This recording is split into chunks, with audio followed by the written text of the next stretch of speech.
नमस्कार दोस्तों, मैं राजेंद्र बावल फिर से आपके सामने आपके favourite YouTube channel study with Bawal sir में स्वागत अभिनंदन करता हूं। देखो साथियों, अपनी जो क्लास है कार्य ऊर्जा शक्ति की कंटिन्यू चल रही है, जिसके 3 पार्ट आपके सामने आ चुके हैं। आज का ये चौथा भाग है। सबसे पहले अपने पहले वीडियो के अंदर अपन ने कार्य के बारे में जाना, फिर ऊर्जा के बारे में जाना, ठीक है। फिर ऊर्जा में जो यांत्रिक ऊर्जा, गतिज ऊर्जा, स्थितिज ऊर्जा और उसके बाद में अपन ने गुरुत्व स्थितिज ऊर्जा, सरल लोलक की स्थितिज ऊर्जा के बारे में पूर्ण रूप से पढ़ लिया। उसके बाद में अपने इस वीडियो लेक्चर के अंदर थ्योरेटिकल पार्ट के साथ साथ अपन न्यूमेरिकल फोर्स को भी कवर करते चल रहे हैं। आपको हर एक वीडियो के अंदर न्यूमेरिकल क्वेश्चन मिलेंगे, ठीक है दोस्तों। आज की अपनी क्लास रहेगी विद्युत ऊर्जा पर। पूरी क्लास विद्युत ऊर्जा के बारे में पढ़ेंगे, आराम से पढ़ेंगे, कोई दिक्कत नहीं है। अपन क्वालिटी के साथ में हर एक चीज पढ़ेंगे। विद्युत ऊर्जा के बारे में मैंने जब सबसे पहले जो ऊर्जा के बारे में बताया था, उस समय अपन ने विद्युत ऊर्जा के बारे में बात की थी, लेकिन उस टाइम अपन ने केवल इसकी डेफिनेशन यानी परिभाषा ही देखी थी। आज अपन इसकी पूर्ण रूप से विद्युत ऊर्जा, कैसे विद्युत ऊर्जा का उत्पादन होता है, क्या है विद्युत ऊर्जा, इसमें पूरी बात करेंगे। तो विद्युत ऊर्जा क्या होती है? विद्युत ऊर्जा पहले पढ़ी थी विद्युत ऊर्जा के अंदर कि आवेशित कणों में निहित ऊर्जा को अपन क्या कहेंगे? विद्युत ऊर्जा कहेंगे। इसके अंदर अपन बात करते हैं आवेशों की। अगर समान आवेश के कण एक दूसरे के कैसे होते हैं? प्रतिकर्षित होते हैं, और विपरीत आवेश के कण एक दूसरे के आकर्षित होते हैं। आवेशित कण कितने प्रकार के होते हैं? तो आवेशित कण 2 प्रकार के होते हैं। एक आवेशित कण होता है धनावेशित कण और एक होता है ऋणावेशित कण।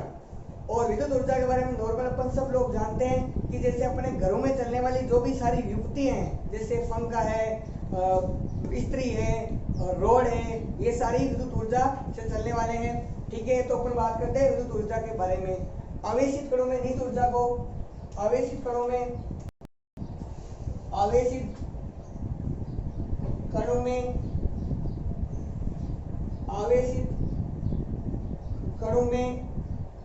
निहित ऊर्जा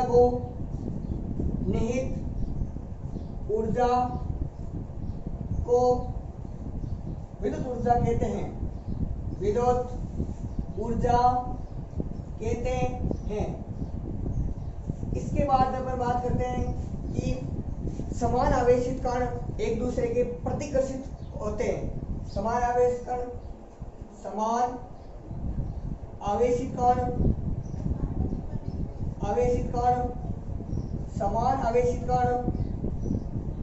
एक दूसरे के प्रतिकर्षित होते हैं, ठीक है। और विपरीत आवेशित कण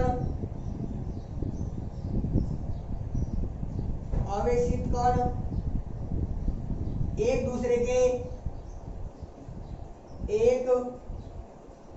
के आकर्षित होते हैं। यानी कि समान आवेशित कण एक दूसरे के प्रतिकर्षित होते हैं और विपरीत आवेशित कण एक दूसरे के आकर्षित होते हैं। आवेशित कण कितने प्रकार के होते हैं? तो आवेशित कण 2 प्रकार के होते हैं। आवेशित कण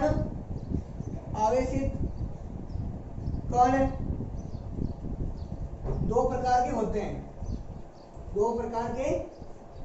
होते हैं। ठीक है। पहला होता है धनावेशित कण।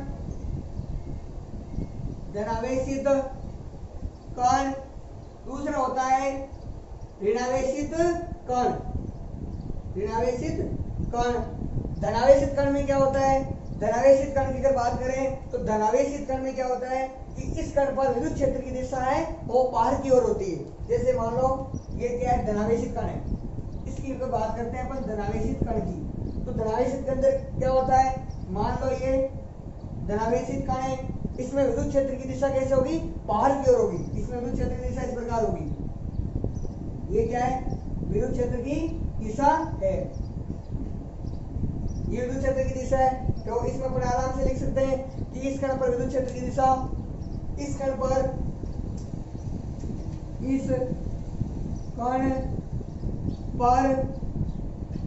विद्युत क्षेत्र की दिशा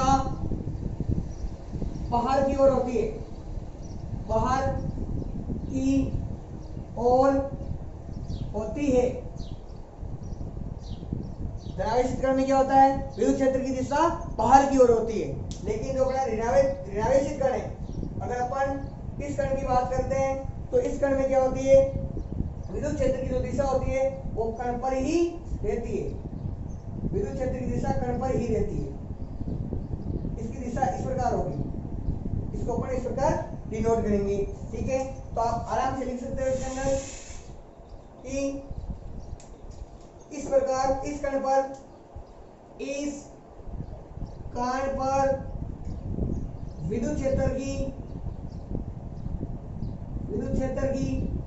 दिशा अंदर की ओर, दिशा कण पर ही होती है, कण पर ही होती है, कण पर ही होती है।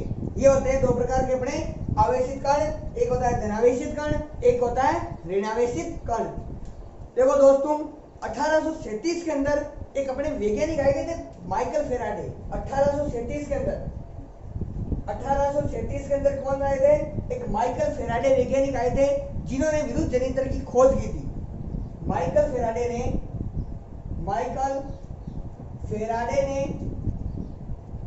विद्युत जनित्र की खोज की थी, विद्युत जनित्र की खोज की थी।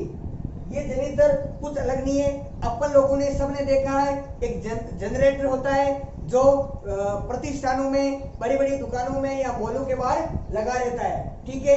यहाँ तक आपको वीडियो को पॉज करके आराम से नोट डाउन कीजिए, फिर अपन बात करते हैं विद्युत ऊर्जा को किससे इनका उत्पादन होता है, ठीक है। यहाँ तक आप वीडियो को पॉज करके नोट डाउन कीजिए।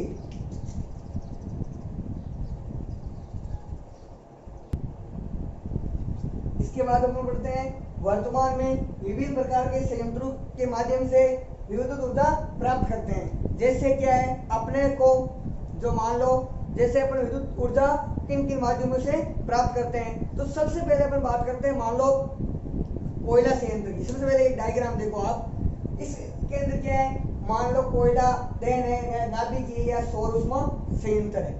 ये क्या करेगा, इनसे जो ऊष्मा प्राप्त होगी, ऊष्मा से क्या करेंगे, पानी को भाप में चेंज करेंगे। जैसे ही पानी को भाप में चेंज करेंगे, ये भाप क्या करेगी, टरबाइन को घुमाएगी और टरबाइन से जुड़ी हुई जनित्र क्या करेगी, विद्युत ऊर्जा का उत्पादन करेगी, ठीक है।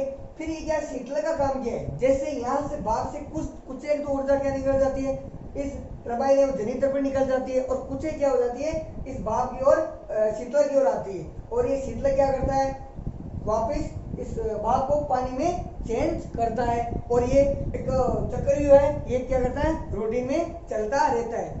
अपने को चाहे कोयला संयंत्र ले लो, नाभिकीय संयंत्र ले लो, सौर ऊष्मा संयंत्र ले लो, जल विद्युत संयंत्र ले लो, चाहे कुछ भी ले लो, अपने को कुल मिलाकर टरबाइन घुमाना है। टरबाइन का मतलब बड़े बड़े पंखे होते हैं, ठीक है, वो क्या करते हैं, घूमते रहते हैं, ठीक है। वो घूमेंगे, उनके साथ क्या जुड़ी है, विद्युत जनित्र जुड़ी है, मतलब जनरेटर जुड़ा है, वो क्या करेगा, विद्युत का उत्पादन करेगा। तो इसके प्रकार होते हैं, जैसे कोयला संयंत्र, सबसे पहले अपन लेते हैं कोयला संयंत्र, एक नंबर पर लेते हैं कोयला संयंत्र। कोयला संयंत्र क्या करता है, कोयला संयंत्र में जब क्या करेंगे, कोयला संयंत्र जब कोयले को जलाएंगे तो कोयले को जलाने पर उष्मा ऊर्जा प्राप्त होती है, और इसी उष्मा ऊर्जा से पानी को क्या करेंगे, पानी को भाप में चेंज करेंगे। भाप से क्या करेंगे, अपन टरबाइन को घुमाएंगे, और टरबाइन जैसे घूमेगा तो इससे जुड़ी, टरबाइन से जुड़ी हुई विद्युत जो जनित्र है, ये क्या करेगा, विद्युत का उत्पादन करेगा। अगर अपन एग्जाम की दृष्टि से लिखें तो इसको इस प्रकार लिखना है अपने को कि कोयला संयंत्र, इसमें क्या करना है, कोयले को जलाने पर उष्मा ऊर्जा ऊर्जा बाहर निकलती है, उष्मा ऊर्जा बाहर निकलती है। इसी उष्मा ऊर्जा से पानी को भाप में बदला जाता है और भाप से टरबाइन को घुमाया जाता है।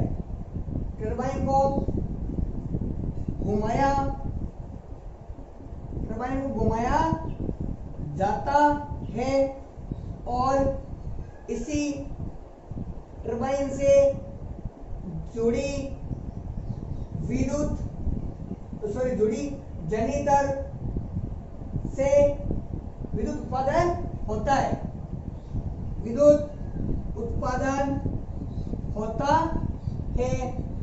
ठीक है। जैसे कोयले को जलाएंगे, कोयले को जलाने से उष्मा ऊर्जा बाहर निकलेगी। उष्मा ऊर्जा के बाहर निकलते ही इस उष्मा ऊर्जा से पानी को क्या करेंगे, भाप में चेंज करेंगे। फिर भाप से अपने को टरबाइन घुमाएंगे। जैसे टरबाइन घूमेगा, टरबाइन मतलब बड़े बड़े जैसे पंखे घूमेंगे तो टरबाइन से जुड़ी भी जो जनरेटर है वो क्या करेगा, विद्युत का उत्पादन करेगा। इसके और भी प्रकार है। जैसे अपन अगले की बात करते हैं, अगले प्रकार की अगर बात करें तो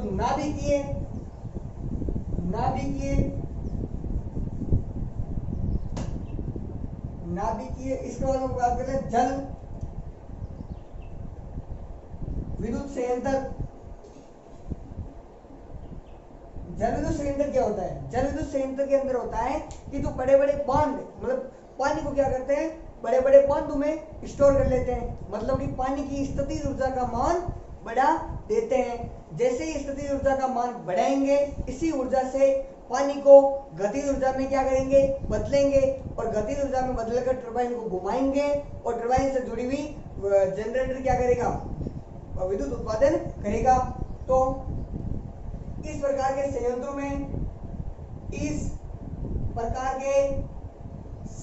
में बांध बनाकर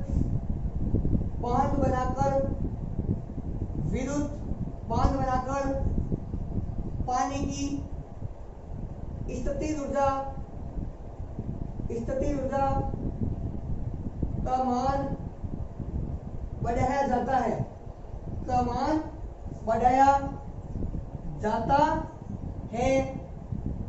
ऊर्जा का मान बढ़ाया जाता है। इसी ऊर्जा से पानी को गतिज ऊर्जा में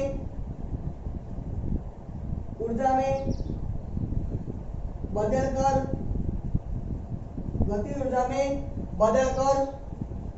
टरबाइन को घुमाया जाता है। टरबाइन को घुमाया जाता है और इसी टरबाइन से जुड़ी जनरेटर विद्युत उत्पादन करती है। बांध क्या है, जैसे ही बांध है, जैसे क्या है, टरबाइन बड़े बड़े पंखे, तो जैसे ही पंखे पर पानी गिरा, नीचे वाली पंखे घूम जाएगा और फिर उसके ऊपर ये चक्कर चलता रहता है। यहाँ तक आप इसको एक बार नोट डाउन कीजिए। फिर इसके प्रकार है और भी अपन पढ़ते हैं। इसके बाद में पवन ऊर्जा संयंत्र।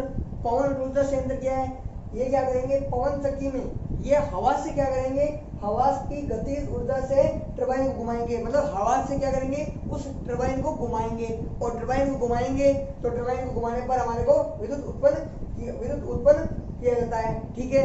अपने को कुछ भी करना है, उस कोई भी विधि काम में लेनी है, जैसे कोई भी विधि अपन काम में ले, लेकिन अपने को टरबाइन को घुमाना है। यानी कि वो टरबाइन घूमेगा तो टरबाइन से जुड़ी हुई जो विद्युत जनरेटर है वो क्या करेगा, विद्युत का उत्पादन करता है। अब आगे होता है सौर प्रकाश वोल्टीय संयंत्र। सौर प्रकाश वोल्टीय संयंत्र क्या होता है दोस्तों, ये अपने जो घरों में क्या होता है, खुली छतों पर लगाया जाता है। ठीक है। जिससे क्या होता है, लगाया जाता है और सौर पैनल के द्वारा बिजली का उत्पादन किया जाता है। सौर पैनल द्वारा विद्युत का बिजली का उत्पादन किया जाता है, जिससे क्या है भविष्य के अंदर लाइट का कैसे बिल है ना वो कम आता है। ठीक है, लगाया जाता है। ठीक है, और पैनल के द्वारा बिजली का उत्पादन किया जाता है। जब सूर्य की किरणें सौर पैनल पर गिरती हैं तो ये पैनल प्रकाश के फोटोन को ग्रहण करती है। जब सूर्य की किरणें इस पैनल पर गिरती है तो पैनल क्या करेगी, प्रकाश के फोटोन को ग्रहण कर लेता है, जिससे इलेक्ट्रॉन क्या करते हैं, गति में आ जाते हैं, इलेक्ट्रॉन को ले आते हैं और ये उत्तेजित इलेक्ट्रॉन मतलब जो गतिमान इलेक्ट्रॉन है ये क्या करेंगे, विद्युत धारा के रूप में बिजली प्रदान करते हैं। ये बड़े सौर प्रकाश वोल्टेज संयंत्र है जो अभी प्रेजेंट के अंदर बहुत ज्यादा चल रहा है। एक होता है नाभिकीय संयंत्र, एक होता है अपने पास 5वें नंबर नाभिकीय संयंत्र। नाभिकीय संयंत्र इसमें क्या नाभिकीय उष्मा संयंत्र, इसमें क्या होता है, जब सूर्य की किरणें जब सूर्य से जो ऊर्जा प्राप्त करके इसको अपन दर्पण या लेंस पर क्या करते हैं, केंद्रित करके ऊष्मा प्राप्त कर लेते हैं। यानी कि कौन सा लेंस काम में लेंगे, अपन उत्तल लेंस काम में लेंगे। जैसे सूर्य की ऊर्जा आई उसके अंदर अपन उत्तल लेंस में क्या कर लेंगे, इकट्ठा कर लेते हैं, एकत्रित कर लेते हैं। तो इसमें नाभिकीय नहीं होता, ये सौर ऊष्मा संयंत्र है। यह सौर ऊष्मा संयंत्र है, सौर ऊष्मा संयंत्र है। सौर ऊष्मा संयंत्र में क्या होता है, जब बिजली जब क्या होता है, इस प्रकार के संयंत्रों में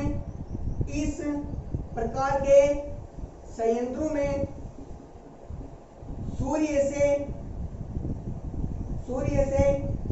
ऊर्जा प्राप्त करके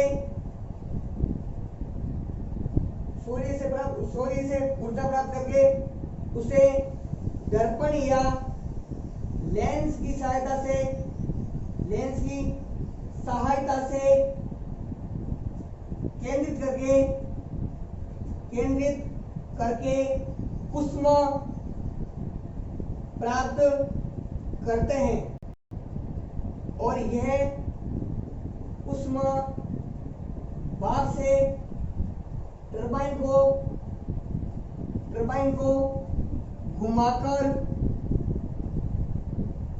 घुमाकर टरबाइन से जुड़े जनितर से विद्युत उत्पादन करते हैं।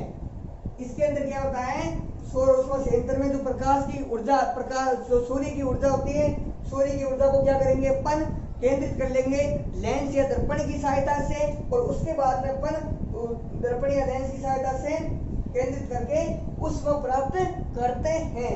और यह ऊष्मा बाद से अपन क्या करेंगे, टरबाइन को घूमेगा तो टरबाइन से जुड़ी हुई जो जनितर है ये क्या करेगी, विद्युत उत्पादन करेगी।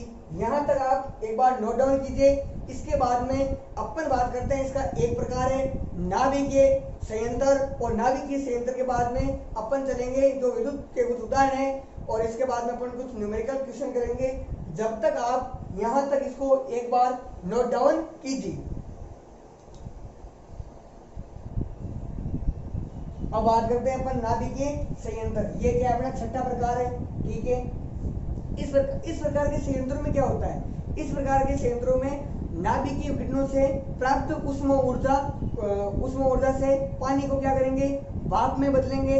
फिर भाप से क्या करेंगे, टरबाइन घुमाएंगे और जैसे ही टरबाइन घूमेगा, टरबाइन से घूमने के बाद क्या, टरबाइन से जुड़ी विद्युत जनित्र क्या करेगी, विद्युत का उत्पादन करती है। ये प्रकार कैसा है, सेम टू सेम पहला पढ़ा था कोयला संयंत्र, ये दोनों एकदम समान ही है लगभग। इस प्रकार के संयंत्रों में इस प्रकार के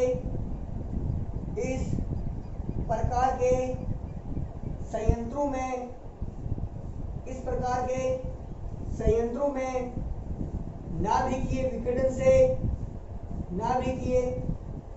विखंडन से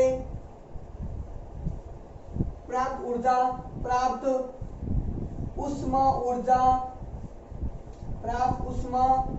ऊर्जा में पानी को भाप बदलकर पानी को भाप में बदलकर पानी को भाप में बदलकर भाप से टरबाइन को घुमाया जाता है। भाप से क्या करेंगे? टरबाइन को घुमाया जाता है। इस टरबाइन से जुड़ी जनरेटर विद्युत उत्पादन करती है। विद्युत उत्पादन करती है। सेम टू सेम ये कोयला संयंत्र की तरह ही है। अपन ने सबसे पहले जान लिया था क्या है, कोई कोयला संयंत्र है या नाभिकीय संयंत्र है या सौर ऊष्मा संयंत्र है।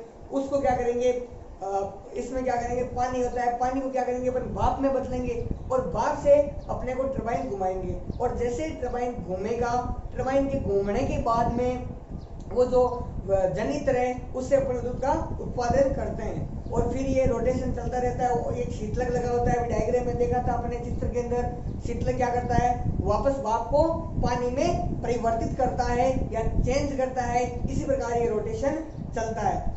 अपने जो कोयला संयंत्र और नाभिकीय संयंत्र है ये मतलब पुराने विद्युत उत्पादन करने के पुराने स्रोत है। लेकिन जो अभी अपन ने पढ़ा है जल विद्युत संयंत्र, सौर ऊष्मा संयंत्र और पवन ऊर्जा संयंत्र, ये जो भी है ये अपने क्या है, नवीनतम उपकरण है, स्रोत है ऊर्जा को, नवीनतम विद्युत उत्पादन करने के नवीनतम स्रोत है। इसके बाद अपन बात करते हैं कुछ एक विद्युत ऊर्जा के उदाहरण। विद्युत ऊर्जा के उदाहरण, विद्युत ऊर्जा के उदाहरण, विद्युत ऊर्जा के उदाहरण। उदाहरण में आप पहले ले लो, जैसे मान लो कोई बैटरी है, बैटरी रासायनिक ऊर्जा को विद्युत ऊर्जा में चेंज करती है। सबसे अपन बात करते हैं पहले बैटरी की। बैटरी क्या करती है, रासायनिक ऊर्जा को विद्युत ऊर्जा में चेंज करती है। रासायनिक ऊर्जा को विद्युत ऊर्जा में परिवर्तित करती है या चेंज करती है। ठीक है। इसके बाद एक इस्त्री ले लो, फ्रेश, जिसको अपन इस्त्री या फ्रेश बोलते हैं। इसमें क्या होता है, इस्त्री या फ्रेश में, इस्त्री या फ्रेश के अंदर होता है ये विद्युत ऊर्जा को ऊष्मा के अंदर चेंज करती है। विद्युत ऊर्जा को ऊष्मा के अंदर चेंज करती है। और ले लो चाहे बल्ब है, ये विद्युत को प्रकाश के रूप में चेंज करते हैं। ये इसके कुछ एक उदाहरण है। यहाँ तक अपन ने बात कर ली। सबसे पहले अपने विद्युत ऊर्जा के बारे में पढ़ा, फिर अपन ने विद्युत ऊर्जा के जो स्रोत है, विद्युत उत्पादन कैसे कर सकते हैं इसके बारे में डिटेल से जाना। यहाँ तक आप नोट डाउन कीजिए। इसके बाद में अपन पीछे वाले पोर्शन अपन ने पढ़े थे कल, स्थितिज ऊर्जा, गुरुत्वीय स्थितिज ऊर्जा। ठीक है, इनके कुछ एक न्यूमेरिकल करते हैं, क्योंकि न्यूमेरिकल मैंने पहले ही बताया था थ्योरेटिकल पार्ट के साथ साथ बहुत जरूरी है। तो यहाँ तक आप वीडियो को पॉज करके आराम से नोट डाउन कीजिए। इसके बाद में अपन न्यूमेरिकल क्वेश्चन करते हैं। इसके बाद में न्यूमेरिकल क्वेश्चन है। अपन ने कल की जो क्लास में पढ़े थे स्थिति ऊर्जा के बारे में, गुरुत्वीय स्थिति ऊर्जा के बारे में, उनसे कुछ संबंधित न्यूमेरिकल क्वेश्चन है। पहला क्वेश्चन देखिए। पहला क्वेश्चन क्या कर रहा है, एक 6 kg की वस्तु 5 मीटर की ऊंचाई से गिरती है तो वस्तु की स्थितिज ऊर्जा में परिवर्तन ज्ञात करो और जी का मान अपने को गिवन दिया हुआ है। कितना है, 10 मीटर पर सेकंड स्क्वायर है। सबसे पहले न्यूमेरिकल क्वेश्चन में एक ही चीज बताई है कि सबसे पहले जो दिया हुआ है उसको आराम से लिखो। तो इस क्वेश्चन के अंदर क्या है, m का मान दिया हुआ अपने पास, वस्तु का द्रव्यमान दिया 6 kg, वस्तु 5 मीटर की, हाइट का मान दे दिया 5 मीटर। ठीक है, और जी का मान अपने को गिवन है, कितना है, 10 मीटर पर सेकंड स्क्वायर। अब फॉर्मूला क्या लगेगा, स्थितिज ऊर्जा का फॉर्मूला हो जाएगा EP is equal to mg/h हो जाएगा। अपने पास m की वैल्यू है तो लिख लो 6 इंटू जी की वैल्यू 10 इंटू h की वैल्यू अपने पास 5। ठीक है, 6 की वैल्यू कितनी है 6 इंटू 10 और ये हो जाएगा, इसको जब सॉल्व करेंगे तो 6 को 10 से गुणा करेंगे 60 इंटू 5 300 जूल आ जाएगा। ठीक है, इसके बाद अपन क्वेश्चन की बात करते हैं दूसरे क्वेश्चन में एक स्प्रिंग नियतांक दिया हुआ है, यानी के का मान अपने पास है। के का मान कितना है, के का मान है 4 इंटू 10 की पावर 3 न्यूटन पर मीटर है। ठीक है, और स्प्रिंग को x का मान दिया अपने पास 0.04 मीटर है। फॉर्मूला ये रख जाएगा 1/2 के एक्स स्क्वायर। ठीक है, तो कार्य की गणना करनी है तो 1/2 के एक्स स्क्वायर।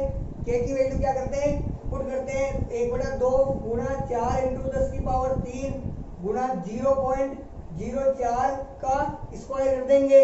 जैसे ही अपन इसको आगे सॉल्व करेंगे 2 से 4 को काट दो 2 बार, 2 इंटू 10 की पावर 3 इंटू 0.04 का अगर होल स्क्वायर करेंगे तो आ जाएगा 0.0016 और इसको आगे सॉल्व करेंगे 10 की पावर 3 को अपन 1000 लिख सकते हैं। ठीक है, तो 2 गुणा 1000 इंटू 0.0016 इसको जब पूर्ण आगे सॉल्व करेंगे अपन तो 3.2 जूल कार्य करना पड़ेगा। ठीक है, इसके बाद अपन एक तीसरा न्यूमेरिकल क्वेश्चन है। क्वेश्चन क्या है, छोटा सा न्यूमेरिकल है। एक मशीन 40 किलो जूल की वस्तु को 10 मीटर ऊंचाई पर ले जाती है तो किए गए कार्य की गणना करो। इसके अंदर भी अपने को कार्य की गणना करनी है। ठीक है, तो इसके बाद में क्या हो जाएगा, m का मान दिया है अपने पास इसके अंदर। इस क्वेश्चन को अपन इस जगह सॉल्व कर लेते हैं। इसकी जगह इसका आंसर ये लिखा हुआ है, ये है ना, इसकी जगह m का मान कितना है 40 केजी। ठीक है, वस्तु को 10 मीटर ऊंचाई पर, h का मान दिया है अपने पास 10 मीटर। ठीक है, ऊंचाई पर ले जाती है तो किए गए कार्य की गणना करो और g का मान वापस अपने पास इस बार 9.5 मीटर पर सेकंड स्क्वायर दिया हुआ है। कार्य की गणना करना है W = mgh। जैसे इसको अपन आगे सोल्व करते हैं तो m की वैल्यू कितनी है अपने पास 40, g की है 9.8 गुणा h की है 10।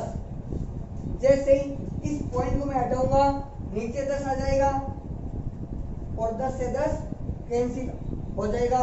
40 को अपन 98 से गुणा करेंगे तो 3920 जूल आ जाएगा। 3920 जूल आ जाएगा, ये जूल में, लेकिन पूछा किसमें, किलो जूल में। तो जैसे इसको किलो जूल में करने के लिए 1000 से इसको डिवाइड करूंगा तो आ जाएगा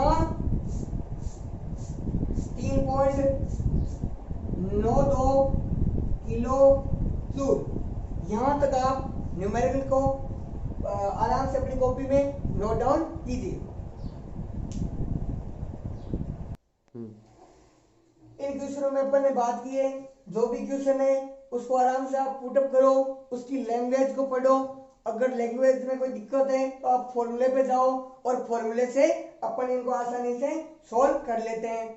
आज की जो पूर्णतः क्लास के अंदर मैं ब्रीफ के अंदर आपको बताऊं तो आज की जो पूर्ण क्लास है अपनी जो विद्युत ऊर्जा के ऊपर रही, विद्युत ऊर्जा के बारे में अपन ने पूर्ण रूप से पढ़ा। उसके बाद में अपन ने न्यूमेरिकल क्वेश्चन कर लिया।